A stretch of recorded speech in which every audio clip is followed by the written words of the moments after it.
You're about to watch what we call an extended clip of the Young Turks, and the reality is it's somewhere in the middle. It's a little longer than our YouTube clips, but it's actually shorter than the whole 2-hour show, which you can get if you're a member. You can get it ad-free, and make sure you catch every news story we do that day. You're gonna love it as a full show. That's at tytnetwork.com/join. Thanks for watching.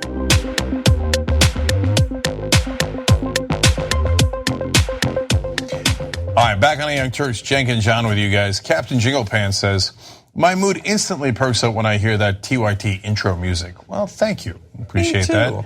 The Mathematician says, yes, but John, he was white, so by conservative logic, he's not a killer. He's a lone wolf. Well, Gabby picks up on that theme. It's good that the FBI figured out that the Austin bomber was an unemployed white male. It would have been scary if there was a terrorist in Texas. Carrie says, these bombings have had me rattled. He was caught 15 minutes from my home. My stomach lurched a bit when I arrived home this afternoon and saw a large package at my door. Oh my God! And look, we all get packages at our doors, right? I use Amazon every day. Yeah, basically. And so everybody in Austin was terrified of every package that came to their door. And then Old Turk says, folks, he was homeschooled. We need to stop homeschooling until we figure out what the hell is going on. And you'll notice there was nothing like that. There was just, the killer is dead. Great work, FBI. That was the only tweet. Yep. That's it. And finally, Sexy Speed Racer says, happy birthday to Cenk Uygur. Well, thank you, I appreciate that. A good way to celebrate the birthday is becoming a member, tytnetwork.com/join. All right, guys, much love. All right, what's next, John? We've got a scandal for you. Earlier this week, Vladimir Putin was reelected, will lead Russia on until 2024, I believe. He's obviously been the leader for quite a while at this point, but he won. He got something like 74% of the vote, which I think was a nice subtle way to run things. I think that driving it to 90-95% would probably be crazy. You can't do 99, you're not Saddam Hussein. So he kept it around 74%. And so in the wake of that election, which obviously had significant concerns in terms of how it was run, the fact that the chief opposition to him was legally barred from running made it a little bit ridiculous. The question then became, would various world leaders call him and congratulate him, which is the sort of thing that happens typically. And a number of world leaders did. Would Donald Trump? Well, here he is to talk about it. We need to talk about a relatively new show called the Republic, or UNFTR. As a Young Turks fan, you already know that the government, the media, and corporations are constantly peddling lies that serve the interests of the rich and powerful. But now there's a podcast dedicated to unraveling those lies, debunking the conventional wisdom. In each episode of the Republic, or UNFTR, the host delves into a different historical episode or topic that's generally misunderstood or purposely obfuscated by the so-called powers that be, featuring in-depth research, razor-sharp commentary, and just the right amount of vulgarity. The UNFTR podcast takes a sledgehammer to what you thought you knew about some of the nation's most sacred historical cows. But don't just take my word for it. The New York Times described UNFTR as consistently compelling and educational, aiming to challenge conventional wisdom and upend the historical narratives that were taught in school. For as the great philosopher Yoda once put it, you must unlearn what you have learned. And that's true whether you're in Jedi training or you're uprooting and exposing all the propaganda and disinformation you've been fed over the course of your lifetime. So search for UNFTR in your podcast app today and get ready to get informed, angered, and entertained all at the same time.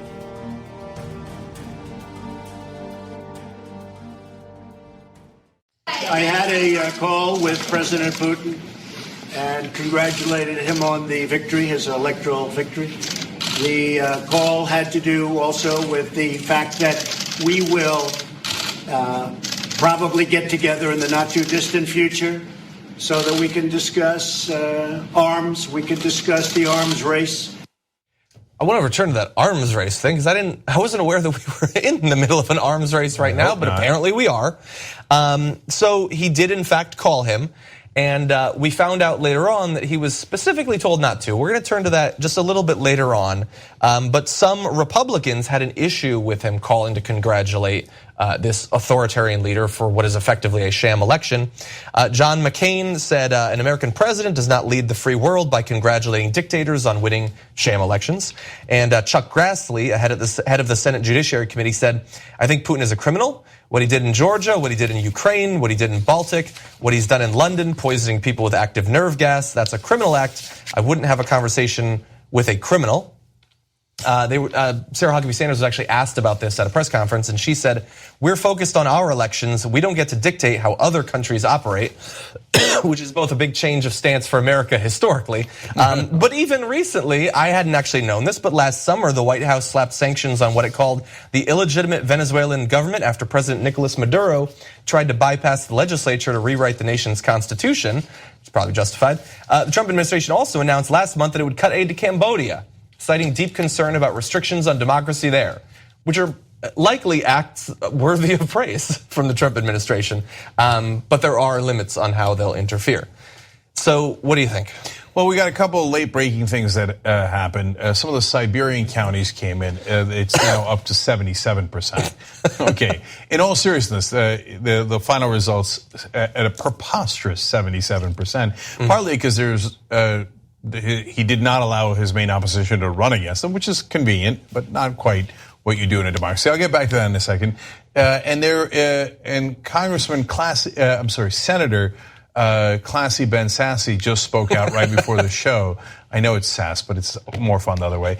And he was very harsh. He gave 6 minutes of remarks on a Senate floor speech, and he said that Trump was, quote, very foolhardy to have done this.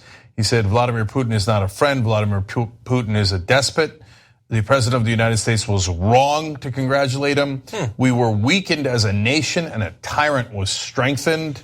And the call was terribly ill-advised. So some very strong words from other Republicans that are in office. Now, where do we come out on this? Well, first of all, I can't believe I'm about to say this, and I know, John, you have a firm stance not to be fair to Trump, okay? But to be fair to Trump, as you pointed out, other leaders also called Putin, Germany, Japan, Israel, called to congratulate him. And, you know, Germany. Israel's massively right-wing, but Japan and Germany, I mean, there's, okay. And by the way, another world leader that had called Putin after his last election was Barack Obama. Obama did in 2012. Now, this election was particularly loathsome, but I said at the time that the 2012 election was a sham. It's obviously a sham. When people talk about the stuff around the edges, it drives me crazy. So in this case, there was ballot box stuffing, according to international observers. Poll watchers were blocked from carrying out their duties. But to me, that's just the appetizers. The main event is he won't let people run against him. The leading opposition figure is Alexei Navalny. Sorry for the terrible pronunciation, Navalny.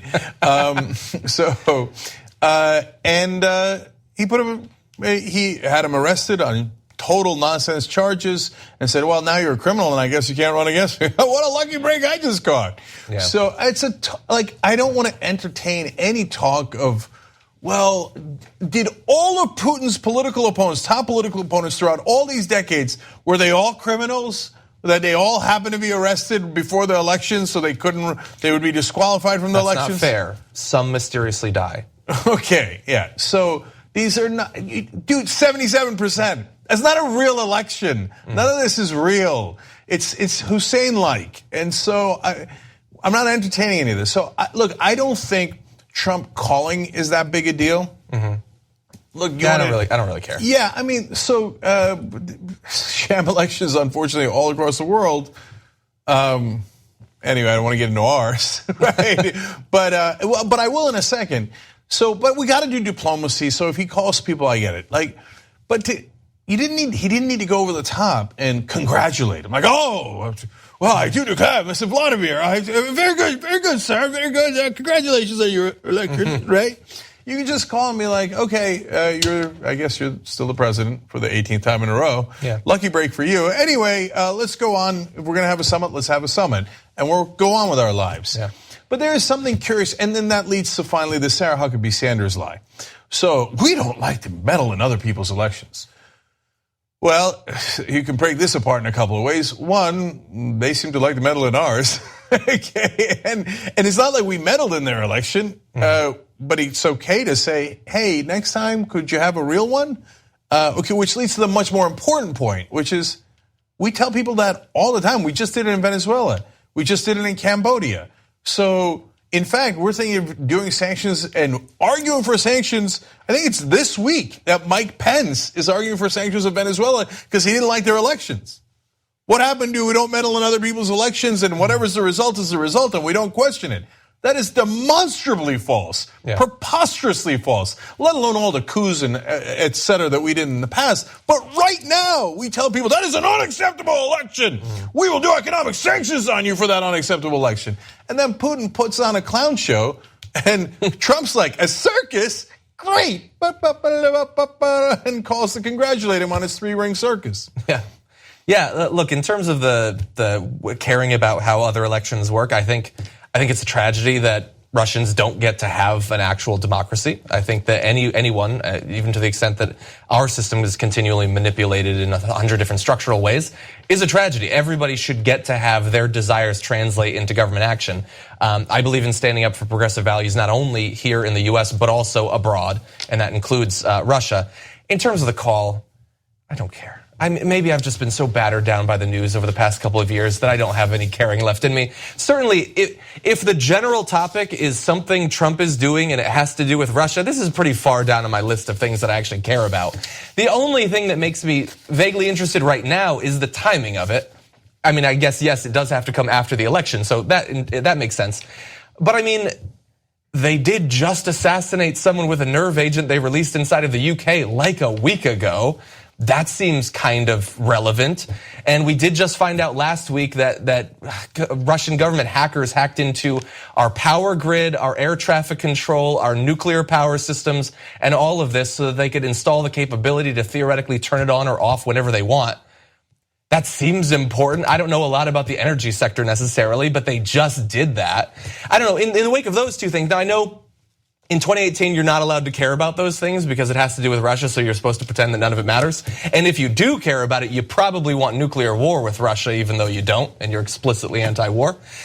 But those things did just happen. And so timing-wise, maybe he could have held off. Maybe he could have slid into his DMs or something so that it wasn't as explicit. But overall, the call, lots of other people are doing. I'm not going to get down on Trump just because he had a call. Yeah, so I think that we're allowed to be rational. And I believe the rational middle ground is not whether some of the Republican and Democratic senators are, why didn't you call Putin and punch him in the face and then split his throat while you were on the phone with him and have him bleed out in those 2.5 minutes? Right? What would be the point? Yeah, okay, all right. Or, oh no, it's okay. You give him you hug it out. Like, hey, way to murder that person with a nerve agent in the middle of the UK. Oh, great job. Congratulations, big guy. I think it's fair to ask for something in the middle. Like, we can do diplomacy while not congratulating an obvious tyrant who runs these ridiculous. You know who's most hurt by those Russian non-elections? Is the Russian people. They've been robbed of their democracy. Out in the open, it's brazen. So he destroyed their democracy. As progressives, we should be furious about that. But that doesn't mean that we should be stupid about it and demand war or some sort of more actions that lead to further conflict. Now, I don't know what the hell Trump's talking about with this summit to stop the arms race. What arms race? And my guess is what he's doing is, oh, no, I'm being nice to Putin, not because I'm in his back pocket. No, not at all. It's because I want to do diplomacy. Yeah, that's it, diplomacy. You know me, I'm very diplomatic. Well, and some people believe it. Some people believe, no, Trump wants peace and he wants diplomacy. Yeah. Hey, okay, we're looking at the same guy, right? No, he's not at all belligerent. Trump being belligerent? No. He's belligerent against everyone. Jake Tapper today made a good point. He's like, Trump has been more belligerent towards Jake Tapper and Don Lemon than he has to Vladimir Putin. Let alone Chuck Todd. That sleepy-eyed son of a bee. Yeah. I don't need or want him to be belligerent to Putin. And if we're going to lower nuclear weapons, that would be amazing. Although Trump has said he wants to do 10x of the nuclear weapons we have. Make up your mind. But look, guys, the bottom line is it's obvious that he is never, ever, ever going to criticize Putin. And there is a reason for that. He criticizes everyone else on the planet, including his closest allies. And he will viciously attack anyone that crosses him for a second. But when it comes to Vlad, he's, congratulations, Vlad. So why the Beta Act? You know why, okay? So, but if you are still pretending that, no, Trump's treating Putin like everyone else, you're on a different planet, dude. Just wake up and realize and just raise your hand and go, okay, I can't see straight. To me, it seems like he's treating Putin just like everyone else. Okay, fine, you live with that, but that is nowhere near true. The one area I disagree with you on is that he also treats Duterte pretty well. He doesn't like Kim Jong-un, to be fair. There is a tyrant he will attack, but there's some other tyrants that he's been very easy on in recent history. Okay, you said that they're saying that we should be furious, but I don't know about that. But I do know one person who is furious. Donald Trump is furious about a leak having to do with his call with Vladimir Putin. Trump was reportedly fuming on Tuesday night after the Washington Post reported that Trump's national security advisors specifically instructed him not to congratulate Putin on his electoral victory. They were subtle, to be fair. They put in all caps, "Do not congratulate." And so that was leaked. And what's interesting about that is that apparently there's a very narrow circle of people who might have leaked it. Those documents are not widely distributed. Apparently it might actually have been a crime to leak those particular documents. But it's out there now, and he's not happy about it. He's not happy about the fact that he might have done a bad thing. He's just mad that we found out about it. And specifically that he was instructed not to congratulate him in, I would say, sort of childish terms. Yeah, and so I have perhaps a unique take on this.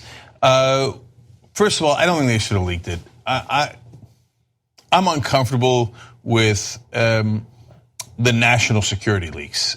So it's one thing that when they're doing internal White House drama and Ivanka's leaking against John Kelly and John Kelly's leaking against Jared Kushner, I don't care. That's all fun and games. And they're giving dirt about each other. Well, that dirt is true. It's amusing.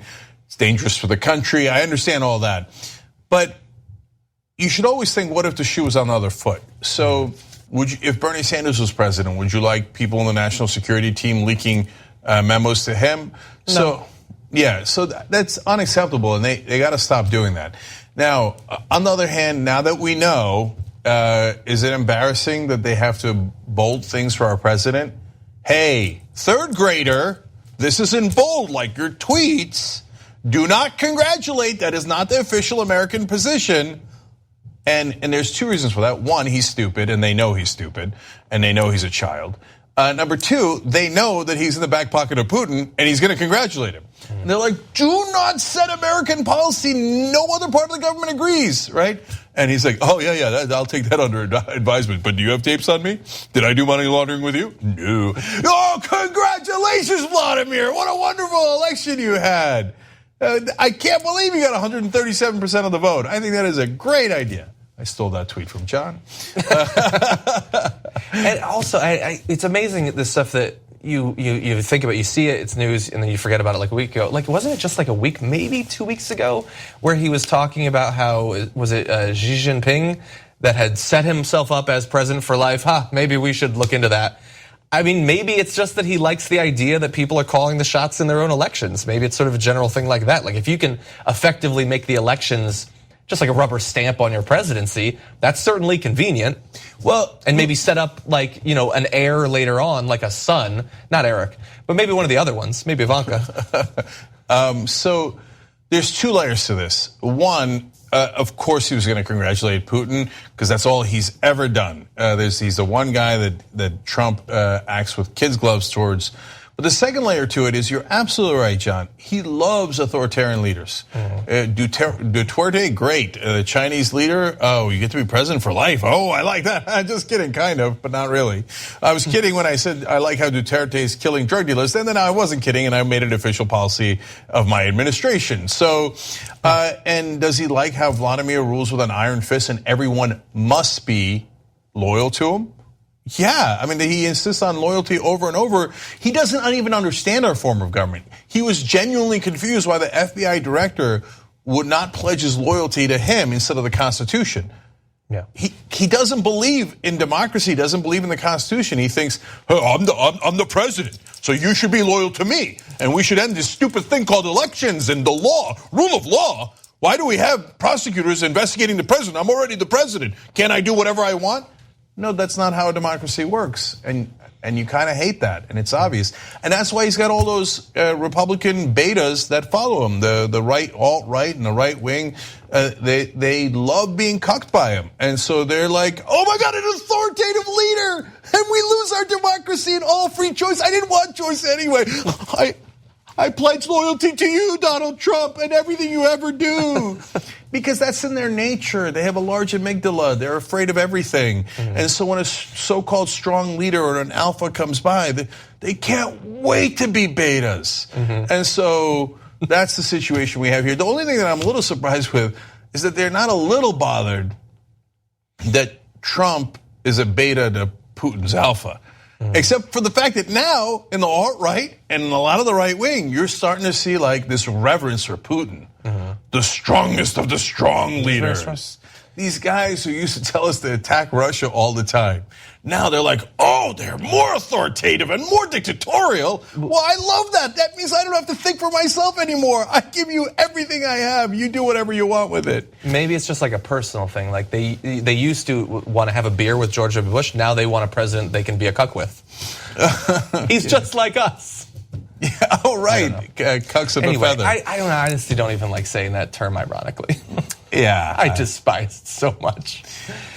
Yeah, all right. Okay, why don't we take our second break? Because we've got death penalty for drugs, and then we have another unarmed person being killed by the police. Yeah, the second story is absolutely tragic. But I thought that he was just kidding with it. Oh, he's not kidding. No, it's policy.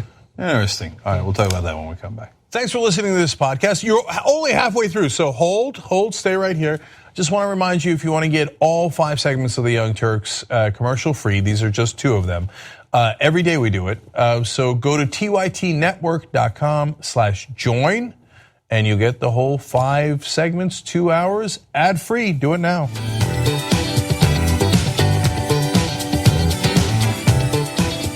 All right, back on the Young Turks. Brett Ehrlich's here, everybody. Hey. Playing air guitar. Okay. The bass. This is bass. Oh, that's bass. Whenever anyone's elbow goes up, that means they're like want you to know that they know how to play bass. Okay. I am not in the air community, so I don't do your cosplay. Okay. All right. More good wishes coming in. I'm reading this because I'm partly amused by all the different places that it's coming in from, and thank you guys. So YouTube super chat. Lizard Lilial writes in, happy birthday from Nova Scotia too. Love from Canada. Like we're littered with Canadian good wishes today. Thank you. Lars Nilsson writes in, many happy wishes, Cenk, from a progressive in Gothenburg. Wow. All right. Caranola writes in on YouTube Super Chat. When you use YouTube Super Chat, it helps the show too. Happy birthday, Cenk. Many happy returns of the day. Thanks for all that you do for us. You're looking great. Keep on salading. See you here in Tokyo someday. Yeah. Well, look at all over the world. Thank you, guys. Now, you are unlikely to see me, although my wife might be going to Tokyo soon. The guy you're most likely to see in Tokyo is this guy. Oh, I got this sweatshirt in Tokyo at Uniqlo. You did? And it came with matching sweats for like $19. I feel like you go to Japan every other week. Oh, I love it. I've been 5 times in 2 years. It's fantastic. See? Like, you can't go on Brett Ehrlich's Instagram without getting bombarded with pictures of him in Japan. Yeah, I read an article that was like, that's the most annoying thing on Instagram is people sharing their vacation photos. Horcher's there right now. Oh, is that right? Oh, and and the cherry blossoms are happening. That's right. So Brett, of course, on Pop Trigger as well, and Kim Horcher is on Nerd Alert. Check those out. Last one, Lores writes in, if 2 police officers who mistake a cell phone for a gun fire 20 bullets into a guy, what the hell is a teacher going to do with a gun in an active shooter situation? Excellent point. That's right. Okay, there's so many more, but we got to get going on the show. Brett, take it away. All right, Mark Zuckerberg hath spoken under his eye. Mark Zuckerberg is, the head of Facebook and founder. And in the wake of all of this Cambridge Analytica, it wasn't exactly a data breach. It wasn't exactly a data hack. What actually happened? In the wake of it, it took 5 days before Mark Zuckerberg made a statement. People were calling for it. Amy Klobuchar and others, according to this graphic news, Senator John Kennedy and I just sent a bipartisan letter to Chuck Grassley asking for a judiciary hearing with social media CEOs, including Zuckerberg. This isn't the first time we've made this request, but now 50 million people who had their records stolen should add to our numbers. John Kennedy himself said the behavior from Facebook lately has been kind of getting into the foothills of creepy. He also wanted to know if we've been, Facebook is enabling us to live in some kind of weird Truman Show environment where they create our own reality for us. The UK has launched formal inquiries into this kind of data issue. The UK Information Commissioner Elizabeth Denham said she is producing a warrant to search Cambridge Analytica's servers after the firm missed a deadline to voluntarily cooperate. Even people who have been themselves absorbed into Facebook have been absorbed into weighing in on this. Brian Acton, the co-founder of WhatsApp, which was bought by Facebook for $19 billion in 2014, posted to Twitter, "It's time to delete Facebook." We are going to skip forward to graphic, I think it's 66, because Mark Zuckerberg, after 5 days and his company losing $50 billion in market capitalization, finally made his statement. He said, "We have a responsibility to protect your data, and if we can't, then we don't deserve to serve you. I've been working to understand exactly what happened and how to make sure this doesn't happen again. I started Facebook, and at the end of the day, I'm responsible for what happens on our platform. We will learn from this experience to secure our platform further and make our community safer for everyone going forward." All right, a couple of small points and then really the heart of the issue. First of all, I don't know, it's not my business, but Brian Acton speaking out against Facebook after he sold his app to them for $19 billion. I don't know, man. I'd have kept that one internal. He no longer works for Facebook. I know he doesn't, and I know he gets to say it, and I know that once they sell, they always leave the building as soon as they possibly can. And I know you already got your billions of dollars. He doesn't get the whole 19 billion. There's investors and stuff, but I'm sure he got plenty of money. Be cool, yeah, okay. Right. And maybe that's wrong. Maybe that he's principled for speaking out. It's a small point. Okay. And number two, I don't care about the timing issue. He took 5 days and posted an investigative story about how he liked some pretty pictures on Facebook. Yeah. So he must have been hiding in a cave. Look, man, they lost $50 billion in market cap. Zuckerberg himself lost $9 billion in his net worth. Now, it doesn't really matter. He still got $66 billion, but losing $9 billion, it's a bad week. It's a bad week for anyone. How would you respond? First of all, I don't even know how to wrap my mind around having the remaining dollars that he has, but I don't even know how you could function after losing $9 billion. No, but again, if you started with $75 billion, it probably doesn't matter at all. Look, I've done the math on it. First of all, 40 million is an outrageous, monstrous number, okay? But I'm positive that anything beyond 40 million is really unnecessary. Yeah. Okay, so when you get to $1 billion, which is 960 million above 40 million, let alone 75 million. Anyway, so don't shed too many tears for them. But my point is that they're gonna take a little while to figure out what the right way to respond is. They've got investors suing them, they got users suing them, they're reeling right now, they've got everybody attacking them. They're gonna huddle with lawyers, they're gonna huddle with PR people. They're not gonna just go out there and give an earnest statement like, "Oh man, I saw what happened. Golly, gee, that sucks," right? Also, if he was just like, "Oh God, I didn't know, I gotta get everything together." Yeah, this is a gigantic business with a ton of financial interests. They're gonna take their time to figure out what is the best strategy. So, and now, on the flip side to that, is so when they come out with statements of being incredibly contrite and we are taking personal responsibility, etc. Mark Zuckerberg didn't go in there and go, "Hold on, let me type this thing out," right? Mm-hmm. It's PR people, and that was looked at 1,000 times over by 100 PR people.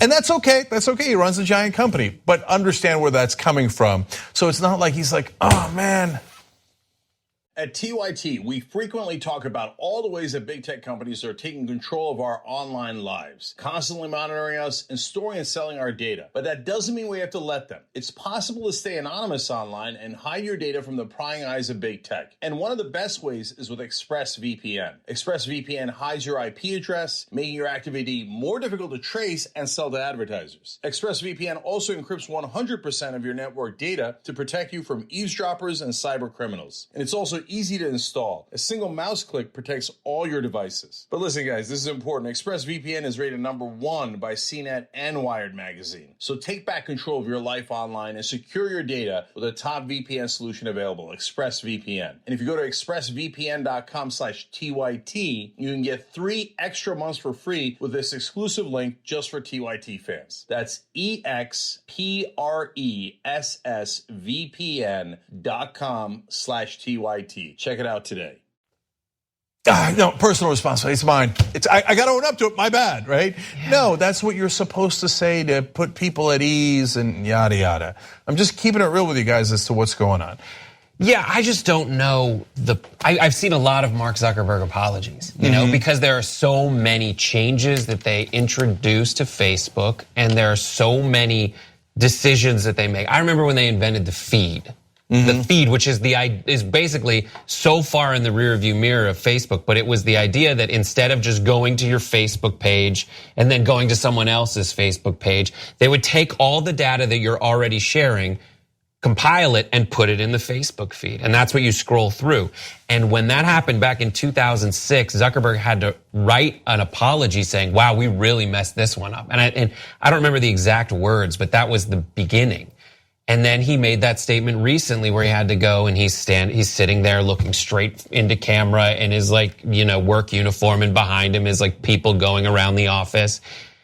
It's just so strange, and I don't know how accountable to hold these social media companies, and I don't know how accountable they're holding these other folks, because when you look at Cambridge Analytica, they did access this data inappropriately by acquiring it from someone who wasn't supposed to sell it to them. But I don't know to what extent Facebook can turn around and say, you know what, we are going to levy an appropriate punishment to people who did these inappropriate things. So, look, we are partners with Facebook. There's not a lot of money at stake there. I'm just telling you to be over the top, careful, and give you any kind of conflict of interest we might have. Now, having said that, I am going to be both more generous to Facebook than others are being, and I'm going to explain why, and more harsh to Facebook than you hear anywhere else. So let me explain what I think is the reality here. So were they, as some writer put it, aggressively disinterested? And I think that was the same HuffPost writer that I criticized a second ago. Were they aggressively disinterested in how their data was being mined? Probably. And the reason for that is they were making money. They're selling ads. So Cambridge Analytica was supposed to only had like a couple 100,000 people download the app, but somehow they got the information of 50 million users. So some are saying Facebook looked the other way to make more money. Now, they'll have to investigate that. That is not proven. We'll see how that plays out. But is that a real issue? Yes, that's definitely a real issue, and one that they got to get on top of, and they can't let their greed get away from them. Now, on the other hand, it's important that you guys know some of the ulterior motives going on here.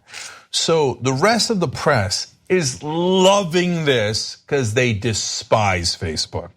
Now, why do they despise Facebook? Not having anything to do with Cambridge Analytica or the elections. It's because Facebook was unreal jerks to them. Okay, so how? They're like, come here, do instant articles. Put all your articles on Facebook and we'll reward you, and we'll put all your videos on Facebook and we'll reward you, and on and on and on. Everybody come to Facebook, we've got a wonderful little trap for you guys. I mean, one wonderful thing that's going to give you more viewers. And everybody got hooked on Facebook, and then they changed the rules. And they did it over and over again. And it destroyed a lot of companies. It hurt a lot of those media companies tremendously. So they've been looking for payback for a long time. So the minute Facebook's in any kind of trouble, they got no allies left. And everybody jumps in for the kill. Facebook, Cambridge Analytica. So there's definitely Schadenfreude here as they try to pounce and do the hashtag delete Facebook and push that on and on. I've got more, but yeah. Yeah, I was just, my gut reaction to the Facebook stuff, because I know people who work there, and I don't think that anyone over there is like evil. I think it's very much like, hey, we're a tech company. We have all this information. What can we do with it? Well, I think more than what we can do with it, we can see what you guys can do with it. And that's how it's presented in those big original Facebook platform meetings. And they did that. And then, as much as they thought they knew what would come of it, that same entrepreneurial spirit that they were depending on to grow their product turned into this. People taking that spirit too far and making it turn into like an evil demon spirit that mines psychographic information by starting out asking you like little quiz questions. Yeah, and so it's a lesson not just for Facebook, but for all other companies out there, digital or otherwise.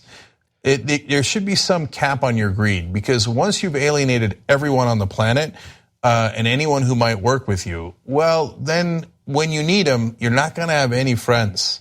And so ironically, their feed is pretty barren here because everybody unfriended them for how they treated everyone else in the business.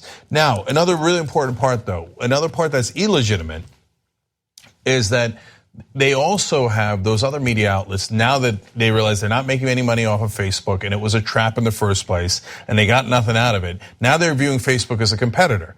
So, and the TV guys hate all the online guys. So they view Facebook as a giant competitor that's sucking away audience.